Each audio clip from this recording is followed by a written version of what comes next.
I never want to do this without first giving credit where it's due. The brilliant cigar-smoking comic from Hee Haw by the name of Archie Campbell came up with this, and like so many people in my generation, I grew up watching Hee Haw.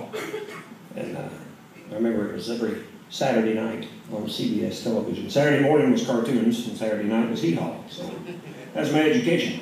Thank you. He's a teacher. But I heard this when I was a little guy, and for whatever reason it just stayed with me. And it goes kind of like this. Oh, let's have a drink first.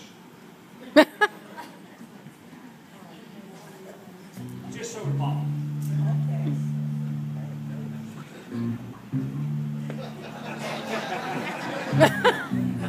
Oh yeah, the Pink Panther was on Saturday mornings too.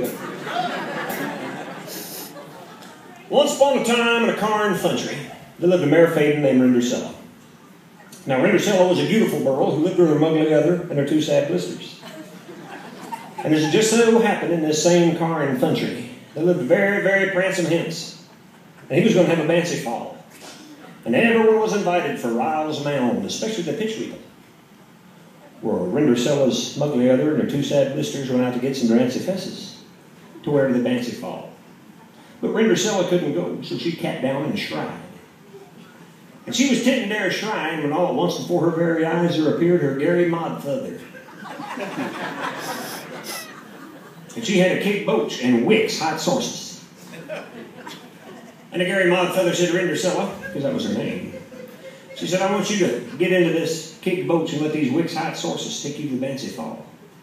But you be back by midnight, or I shall perm you into a tumpkin. So when Cinderella got to the fancy fall, the prancing Hince met her at the door, because he'd been waiting and watching behind a wooden window. And they danced all night until midnight, and they fell in love.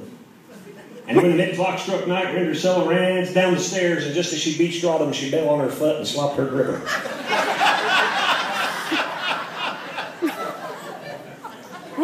Well, the next day, the prancing Hince scoured the car and countryside, looking for this beautiful girl, this fair maiden who had slopped her gripper, and he searched high and low. And finally he arrived at Cinderella's house, and he tried the gripper on her muggly other, and it fit and did. So he tried it on her siggly usters, and it fit and did. Finally he tried it on Cinderella, and it fit and did. It lit like a glove. It was exactly the sight rise. Well, Cinderella and the prancing Hince were married, and they lived everly happy after, and the story of the story is this. If you go to a fancy fall to meet a prancing Hince, you want to dance all night and all in love, don't forget to slop your gripper.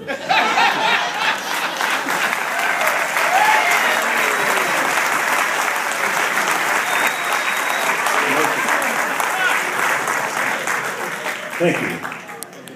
We've had a lot of people asking if this lovely little gal over here on the fiddle would grace us with